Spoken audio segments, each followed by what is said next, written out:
तो अब शुरू करते हैं आज की क्लास। तो यहाँ से शुरू करते हैं। देखो देखो जो हमने अभी पढ़ा था कि भैया हमारे जितने आंदोलन हुए थे, आंदोलन की शुरुआत में ही हमने संविधान को रखने की बात कर ली थी, राइट? तो आइए जरा इसको समझते हैं।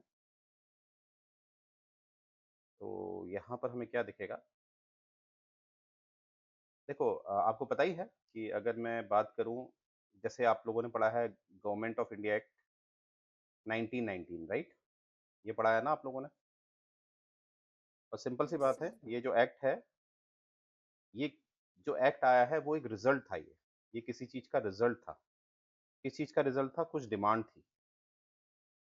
और वो डिमांड क्या थी? स्वराज की। किसकी डिमांड थी?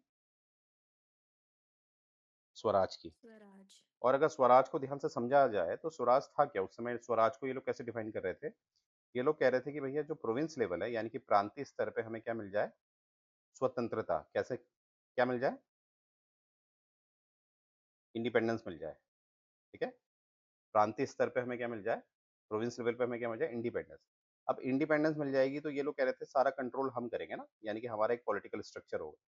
तो इन्होंने वो पॉलिटिकल स्ट्रक्चर क्या डिसाइड किया था भारतीयों ने? डेमोक्रेटिक। और हम पढ़ चुके हैं, याद करिए हमने पढ़ा है कि कॉन्स्टिट्यूशन हो तो जरूरी नहीं है डेमोक्रेसी होती है। हो भी सकती है और नहीं भी हो सकती। एग्जाम्पल क्या है आपका? जर्मनी का। जर्मनी में कॉन्स्टिट्यूशन था, हाँ जी था। पर क्या वहाँ लोकतंत्र था? ना जी। No sir. पर हमने ये भी पढ़ा है कि जब डेमोक्रेसी होगी तो डेफिनेटली कॉन्स्टिट्यूशन होगा। तो यहाँ पर देखो इन्होंने कहा था हमारा डेमोक्रेटिक सेटअप होगा, तो ऑब्वियसली इन्होंने अपना संविधान भी ड्राफ्ट करना शुरू कर दिया था। ठीक है। इसीलिए इवेंचुअली हमें कब मिला? एक तरह का 1928 की रिपोर्ट में, राइट? क्योंकि याद करो इन लोगों ने हमें स्वतंत्रता के नाम पे हमें डायरची दे दी थी। क्या दे दी थी? और डायरची को क्या आप लोकतंत्र कह सकते हैं? बिल्कुल भी नहीं, क्योंकि डायरची में सारा कंट्रोल क्या दिख रहा था आपको? वाइसरॉय के पास। किसके पास? वाइसरॉय। वाइसरॉय। तो वो सेंट्रलाइजेशन वाली टेंडेंसी लेके आ रहा था, केंद्रीकरण। तो क्या केंद्रीकरण, शक्ति का केंद्रीकरण यानी कि पावर का सेंट्रलाइजेशन क्या लोकतंत्र कहलाएगा? नहीं ना। इसीलिए मैं आपको समझा रहा हूँ कि कहीं ना कहीं ये प्रयास जो है कॉन्स्टिट्यूशन का, ये हमें कब से दिखता है? जब से ये मांग उठी स्वराज की। और स्वराज क्या था? प्रांतीय स्तर की स्वतंत्रता। क्या मैं समझा पाया? और जो आगे चल के किसमें किसमें कन्वर्ट हो गया था ये स्वराज? किसमें कन्वर्ट हो गया था? पूर्ण स्वराज। और पूर्ण स्वराज का मतलब ही था कि अब इसमें हमें क्या चाहिए? तो संप्रभुता। सॉवरेनिटी। ठीक है। तो वो बाद में हुआ, आप जानते ही हैं, राइट? चलिए। तो यहाँ पर देखिए, इसमें जो बता रखा है आपको कि एक बार ये स्लाइड को जरा 2 के 2 पॉइंट आप जरूर पढ़िए, सब फटाफट पढ़िए। इसमें कीवर्ड क्या आप लोगों के लिए देखे, क्या लिखा है? रिजुविनेट। इसका क्या मतलब होता है? रिजुविनेट का क्या मतलब होता है? और हिंदी वाले क्या कहते हैं इसे? जीवंत। क्योंकि मतलब हमारे फिर से उसको रीस्टार्ट, हाँ, रिफ्रेश। हमारे वहाँ स्ट्रगल जो था वो केवल संविधान बनाने के लिए नहीं था, अपितु इवन सोसाइटी को प्योरीफाई करने के लिए था। जैसे सोसाइटी में, अच्छा मुझे बताओ, क्या हमारे वहाँ स्ट्रगल सिर्फ यही था कि देश को आज़ाद करो? नहीं। इसके अलावा भी जो हमारे स्वतंत्रता सेनानी थे बड़े बड़े, उन्होंने समाज के लिए भी काम किया। अगर मैं आपसे बोलूं, सती प्रथा को उत्तरी भारत में, नॉर्थ इंडिया में जिन्होंने पूरी शिद्दत से काम किया इसको हटाया जाए, वो कौन थे बताइए आप लोग? राजा राम मोहन राय। है ना? रिफॉर्मर थे। सती प्रथा को हटाने की बात की गई, है ना? ईश्वर चंद विद्यासागर हो गए, इस तरह के लोग हो गए, इन्होंने भी महिलाओं के लिए काफी काम किया। वैसे ही जो हमारा लेटर वैदिक से चल रहा था, है ना, अनटचेबिलिटी वाले कॉन्सेप्ट, उसमें भी लोगों ने काफी काम किया। तो हमारा जो स्ट्रगल था वो केवल भारत को आजादी या सोवरेनिटी दिलाने तक ही सीमित नहीं था। इवन जो भारत में, जो भारत का समाज है, वहां पर जो गलत चीजें थी, समाज की जो गलत धारणाएं थी, उसको भी शुद्ध करना था। और आज भी हमें दिखता है इसका एग्जाम्पल आर्टिकल 17। 17. और 17 को अच्छी तरह एनालाइज़ करो तो आपको नहीं लगता इसका आज़ादी से कोई मतलब नहीं है। इसका है समाज को शुद्ध करना, यानी कि समाज को इक्वालिटी इक्वालिटी की तरफ ही ले जाता है। येस और नो? और कभी आपसे पूछा जाएगा वर्ण प्रथा के अगेंस्ट कोई आर्टिकल डायरेक्टली काम करता है तो वो कौन-सा है आर्टिकल? 17। 17. क्या मैं समझा पाया सभी लोगों को? Yes, sir. ठीक है? अब जैसे क्या होता है ना, देखिए अब सिंपल सी बात है, मैंने हमेशा कहा है, अगर आप मेरे साथ हैं, यानी कि मेरे विचारों से अगर आप सहमत हैं, या दूसरी कंडीशन होगी आप मेरे विचारों से सहमत नहीं होंगे। या तो आप मेरे साथ हैं या तो आप मेरे साथ नहीं हैं। ठीक है? अगर आप मेरे साथ नहीं होंगे, तो ये डेफ़िनिटली होगा कि आप मेरे 100% विचारों के अगेंस्ट नहीं हो सकते।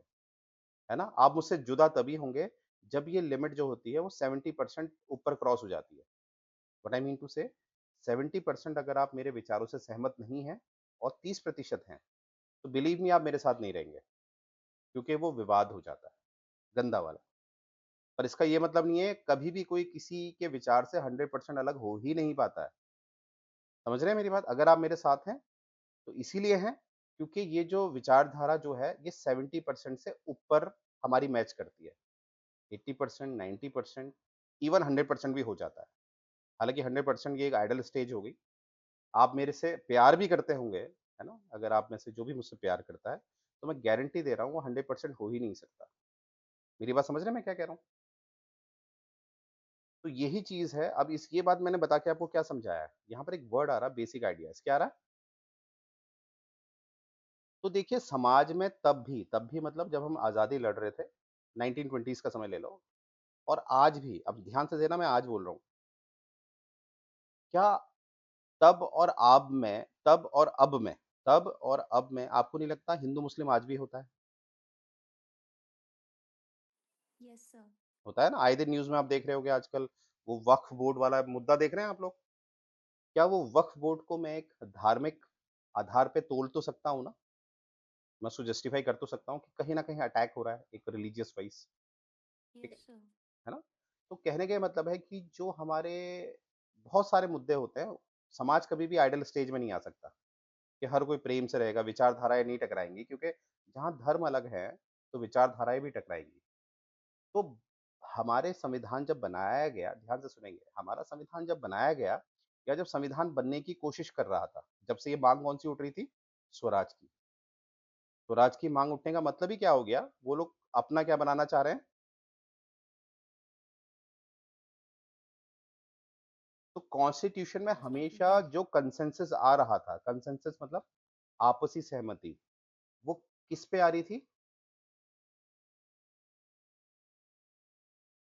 मूल विचारों पर, बुनियादी विचारों पर। और संविधान हमेशा आपने देखा होगा, वो क्या करता है? हमेशा आपको बेसिक प्रिंसिपल की ही बात करता है। अगर संविधान सब कुछ बात करता, तो क्या आज समाज में हमारा आईपीसी जो अब क्या बन चुका है बीएनएस, ये होता? नहीं होता। सीआरपीसी, अलग-अलग एक्ट आपको दिख रहे हैं, है ना? जैसे डाउरी एक्ट होता है, पॉक्सो एक्ट होता है, तो ये तो बाद में बनते हैं ना, क्योंकि ये समाज के जो अलग-अलग वर्ग हैं, उससे आने वाले जो अलग-अलग क्राइम होते हैं, उनसे डील करते हैं। संविधान इनमें नहीं जाता है, संविधान सिर्फ़ किसमें जाता है? बुनियादी विचारों में। क्या मैं समझा पाया? क्योंकि एक लाइन और सुनना और समझ में आएगा, क्योंकि कभी भी कंसेंसस जब हम बोलते हैं, संविधान बनने में जो कंसेंसस हुआ है, कंसेंसस का एक जनरल मीनिंग होता है 100%, क्या होता है? पर जब भी 100%. संविधान में हम कंसेंसस की बात करते हैं, तो वो जो 100% आता है, वो होता है बुनियादी यानी कि बेसिक आइडियाज़ का। एग्ज़ाम्पल, जैसे हमारा देश कैसा होगा? डेमोक्रेटिक। जैसे हमारा देश का जो मुखिया होगा वो कैसा होगा? इलेक्टेड, यानी कि यहाँ से क्या निकल के Elect. आया? रिपब्लिक। यहाँ से क्या निकल के आया? Republic. क्या संविधान में ये लिखा है कि लड़की की शादी की उम्र 18 साल और लड़की की 21 साल, क्या संविधान ने ये लिखा है? नहीं। No, संविधान sir. इनमें नहीं घुसेगा ना, संविधान इसमें घुसेगा तो विवाद हो जाएगा। क्यों? क्योंकि मुस्लिम धर्म में आपको पता है, मुस्लिम धर्म में बहुत बेसिक मतलब छोटी एज से शादी करना शुरू कर देते हैं और एक पुरुष 4 शादियाँ कर सकता है। मानते हैं ये बात? हिंदू यस वर्ग में ऐसा नहीं होता। हिंदू वर्ग में अगर आपकी शादी नहीं चल पा रही है, तो पहले आपको डाइवोर्स लेना पड़ेगा, उसके बाद आप दूसरी शादी कर सकते हैं। क्या मैं सही कह रहा हूँ? ठीक है ना? तो यस इसीलिए हमारे संविधान का कंसेंसस का मतलब होता है, consensus on the basic ideas. क्या मैं समझा पाया ये बात? Yes sir. चलिए, सभी को समझ में आई ये बात? तो यहाँ पर इस स्लाइड में हमारा कीवर्ड क्या है? और इस स्लाइड से हमने क्या सीखा? बड़ा अच्छा कॉन्सेप्ट सीखा, जैसे हम बार-बार कंसेंसस कहते हैं, तो कंसेंसस हम किसमें कहते हैं? About the basic ideas.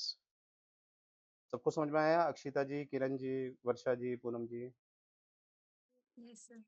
ठीक है?